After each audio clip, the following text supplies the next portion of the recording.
Kita langsung ke Bang Idrus Marham agar narasi ini tidak menjadi kontroversi yang berlarut-larut. Bahkan tadi sampai terucap cacat demokrasi. Jangan sampai terulang di negeri tercinta ini. Bang Idrus Marham. Jadi sebenarnya tadi kata Mas Ciko udah selesai. Karena ini udah clear kan. Bahwa itu adalah pernyataan normatif, kemudian tidak ditujukan kepada siapa-siapa.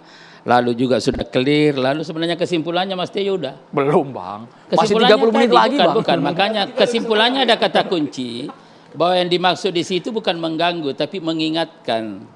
Itu kan tadi, kalau dalam perspektif teoritik, itu istilahnya itu adalah, itu konstruktif demokratis. Berbeda dengan destruktif oportunis. Itu dalam perspektif teoritik, tapi saya ingin mengatakan begini. Supaya tidak digoreng dan juga tidak salah tafsir, mari kita memahami pernyataan Pak Prabowo. Apa yang kita perlu pahami? Bahwa pernyataan yang kita bahas malam ini itu adalah kesekian kalinya. Sebelumnya itu ada pernyataan-pernyataan di dalam pidatonya. Yang pertama adalah Pak Prabowo dalam pidato pertama itu dia dilihat dalam perspektif konstitusional. Ini pemilu sudah selesai dan seluruh proses sudah. Ya, itu pertama pidato Pak Prabowo itu. Ini sudah selesai, ingin mengingatkan bahwa hentikanlah polarisasi, dukung-mendukung, tapi karena ini sudah selesai, MK sudah selesai, maka yang terpilih itu adalah nomor 2. Pemimpinnya adalah nomor 2, mengingatkan ini. Ini penting. Kemudian pidato yang kedua, diingatkan oleh Pak Prabowo itu adalah lihat bahwa sistem ketatanegaraan, sistem politik, sistem pemerintahan yang ada hari ini itu asasnya adalah kekeluargaan dan kegotong royongan. Ini bahasanya Mas Ciko nih kita ikut.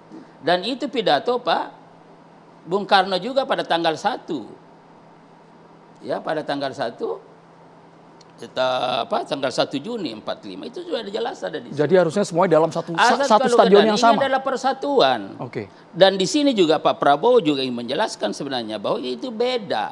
Sistem ketatanegaraan kita, pemerintahan kita, politik kita berbeda dengan Barat. Barat itu adalah individualis dan liberalisme. Kita asas kekeluargaan. Jadi nilai-nilai ini yang harus mewarnai kita. Kita satu kesatuan. Ini adalah rumah besar kita adalah Indonesia. Mari kita bersama.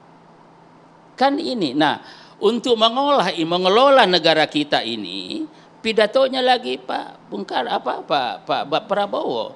Yang kita ingin kembangkan Mas Tejo adalah politik politik gagasan.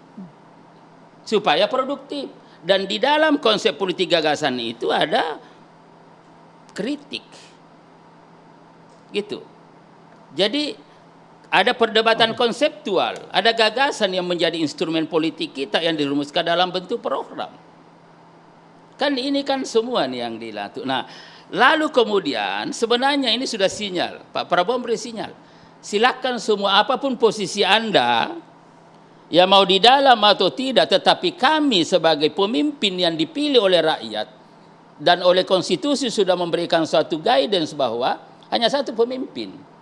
Yang lain itu calon, itu sudah selesai. Tidak ada lagi bahwa ada gerakan-gerakan ini merawat bagaimana suasana kebatinan pendukung-pendukung. Ini kan masih ada seperti itu. Ini sudah berakhir.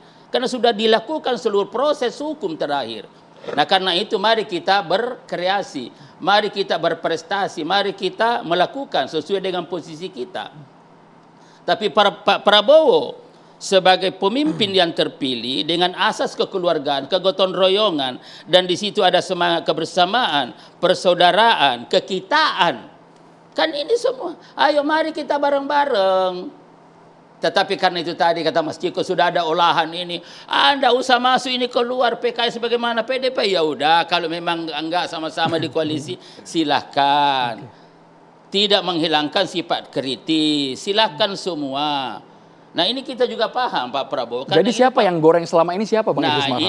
Saya kira inilah juga karena begini juga kita juga saya enggak karena memang itu masih tingkatan demokrasi kita masih di situ Mas Tejo. Ada banyak orang berperan ketika aman harmonis. Tapi banyak juga di antara kita baru merasa berperan kalau ada masalah. Nah ini kan sebuah, tetapi ini proses demokrasi. Atau begini, Ya, ya, begini. ya. Mungkin Pak Prabowo-nya Nah. nggak apa-apa. Seperti Mas Pipin tadi, kalau Ya. sudah kita mau ngegas kata Ya, ya. Mas Andri tadi, menggegas setelah pelantikan, semua satu kesatuan. Tidak dibeda-bedakan mana oposisi mana enggak. Yang kata bilang. Cuman prakteknya Ya. ada orang yang sekitarnya itu mungkin overacting. Olah mengolah tadi itu Mas Tejo. Jadi ini padahal nggak apa-apa, Pak Prabowo nggak apa-apa sama ini. Ngepasin. Tapi supaya Pak Prabowo nggak kesini gitu loh. Pembisik. Nah itu gimana menghindari itu? Contoh yang paling konkret, saya nggak ada problem sama Pak Jokowi.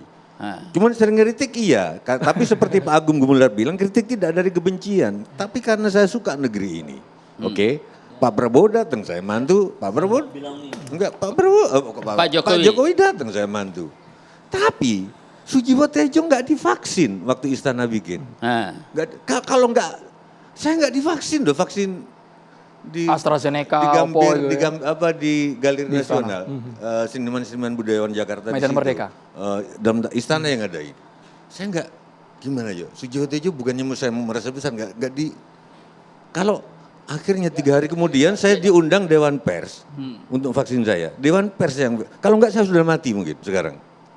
Oke. Gitu. Artinya apa? Nah, bagaimana menghindari lingkaran-lingkaran gitu? Saya yakin Pak Jokowi enggak ada masalah. Tapi lingkarannya jangan untuk nyenangin Pak Jokowi.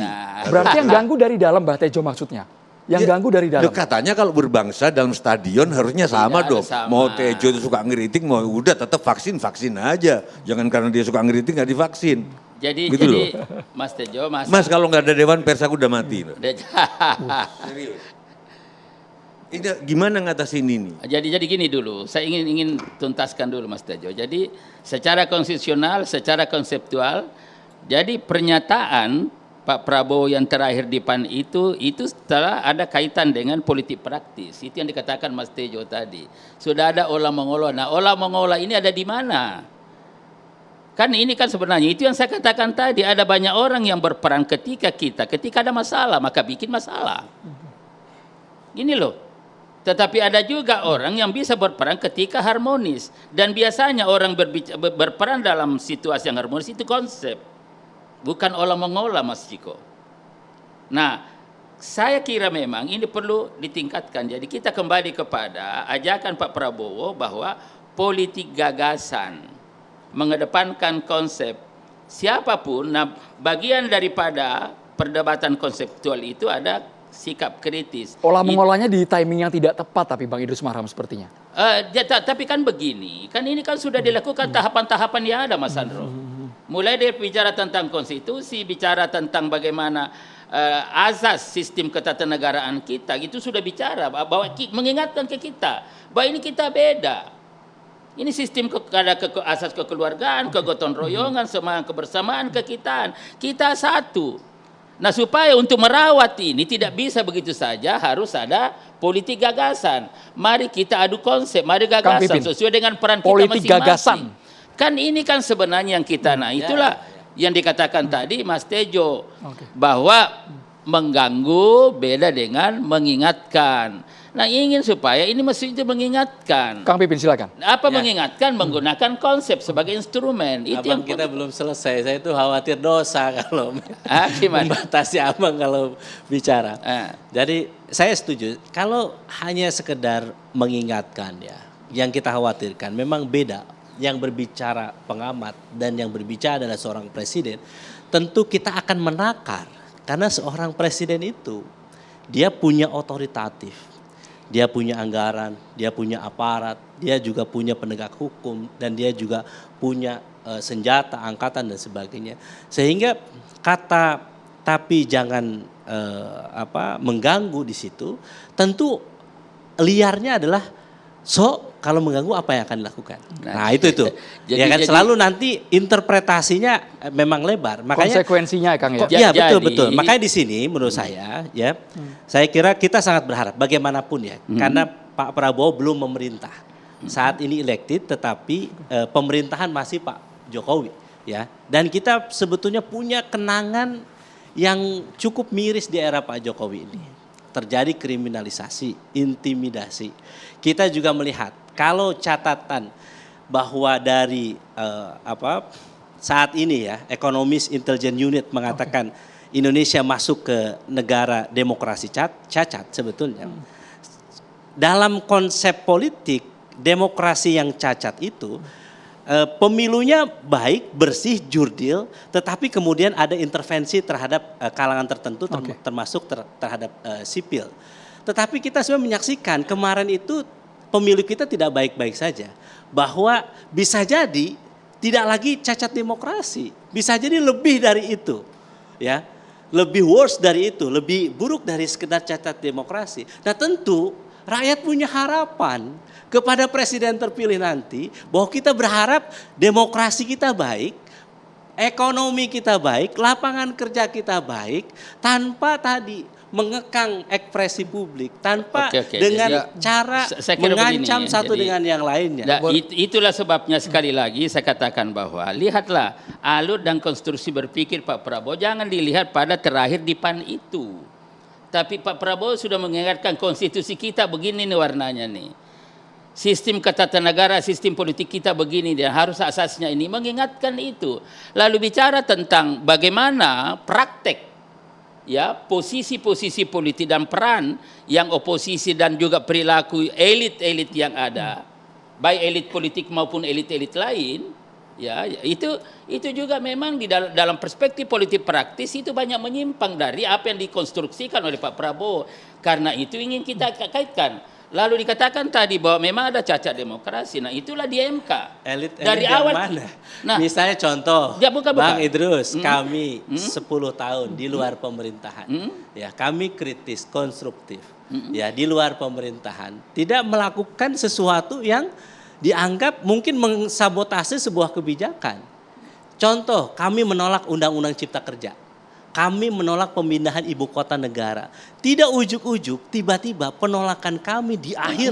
Misalnya dalam pengambilan keputusan. Jadi saya kira di sini kita tidak misalnya bicara PKS ya. Tanpa melakukan rasionalisasi pembahasan pembahasan pasal per pasal dalam mengkritik kebijakan pemerintah. Jadi ini bukan. Jadi menurut saya masih ini bukan jadi apa kecurigaan Bang tompak Idrus pembelaan PKS, terhadap para tetapi elit ini adalah menurut secara saya umum dan tepat. tadi kan sudah sepakat tidak ditujukan kepada PDIP, tidak kepada PKS. Jadi itu, tetapi Pak Prabowo melihat realitas politik praktis ini loh yang kita perbaiki. Bagaimana memperbaiki? Kembali kepada konstitusi. Bagaimana memperbaiki?